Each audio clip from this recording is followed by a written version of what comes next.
Good morning मेरी प्यारी सभी यूट्यूब फैमिली। बिना कुकिंग ब्लॉग्स में आप सभी लोगों का बहुत बहुत स्वागत है। और आज हम लोग बनाएंगे आटे के गुजिया।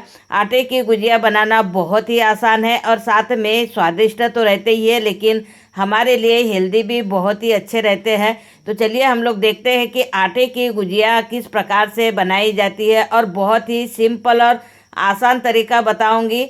तो सबसे पहले हमें तो इसकी आटे की जो स्टफिंग होती है उसे बनाकर तैयार करना है। और ये स्टफिंग का मतलब जो भरने के लिए हम लोग बनाते हैं गुजिया के अंदर, उसका वीडियो ऑलरेडी मेरे चैनल पर डला हुआ है। अगर आप लोगों ने नहीं देखा है तो आप ज़रूर से ज़रूर उसे जाकर देखिए और स्टफिंग इस तरीके से बनाकर तैयार कीजिए। अब हमें एक कटोरी आटा लेना है, आधा कटोरी मैदा लेना है और थोड़ा सा नमक और गुनगुना घी गरम करके हमें आटे को अच्छे से खस्ता कर लेना है। खस्ता करने के बाद में थोड़ा थोड़ा पानी डालकर हमें इसका आटा गूँथ कर तैयार करना है। सख्त आटा नहीं गूँथना है, थोड़ा सॉफ्ट आटा ही गूँथ कर रखना है।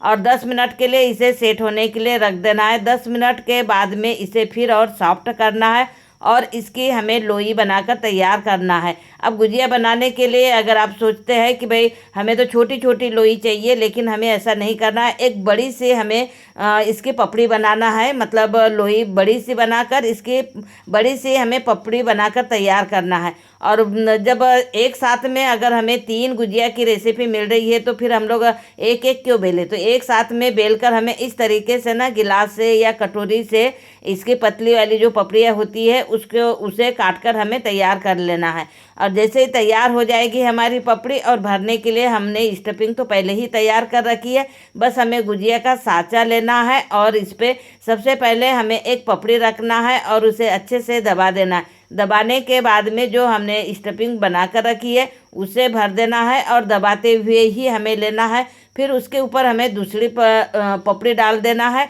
और अच्छे से इसे दबा देना है। दबाने के बाद में इसे हमें प्रेस करना है और जो एक्स्ट्रा पार्ट है उसे हमें निकाल लेना है। निकालने के बाद में ये देखिए हमारी गुजिया बनकर तैयार। बस इसी तरीके से हमें सारी गुजिया को बनाकर रेडी कर लेना है और रेडी करने के बाद में फिर हमें इसे तलना है। तो ये देखिए सारी गुजिया और मैंने मोदक भी बनाकर तैयार किए हैं।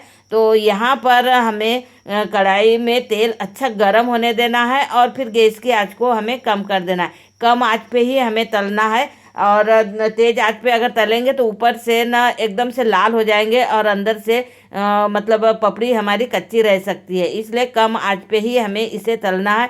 बस हल्के हाथ से इसे अल्टी पल्टी कर लेना है। और उसके बाद में जैसे ही हमारे ये गुजिया लाल सुनहरे हो जाएंगे तब हमें इसे एक प्लेट में निकाल लेना है। तो बहुत ही सिंपल और आसान तरीका है। आटे की गुजिया हो, मावा की जो भी गुजिया हो आप बनाना चाहते हैं, आप इसी तरीके से बनाकर तैयार कीजिए। तो देखिए यहाँ पर हमारी सारी गुजिया मैंने बनाकर तैयार की है और इसके अंदर के जो सॉफ्टनिंग जो बोलना चाहिए ना, वो बहुत ही ज़्यादा सॉफ्ट है हमारी गुजिया। और आप जब खाएंगे ना तो वाकई में ऐसा लगेगा ही नहीं कि ये आटे की गुजिया बनकर तैयार हुई है। तो दोस्तों आप लोगों को मेरी ये रेसिपी कैसी लगी कमेंट करके ज़रूर बताइए। तो चलिए मिलते हैं नेक्स्ट रेसिपी के साथ में। Thank you, bye bye.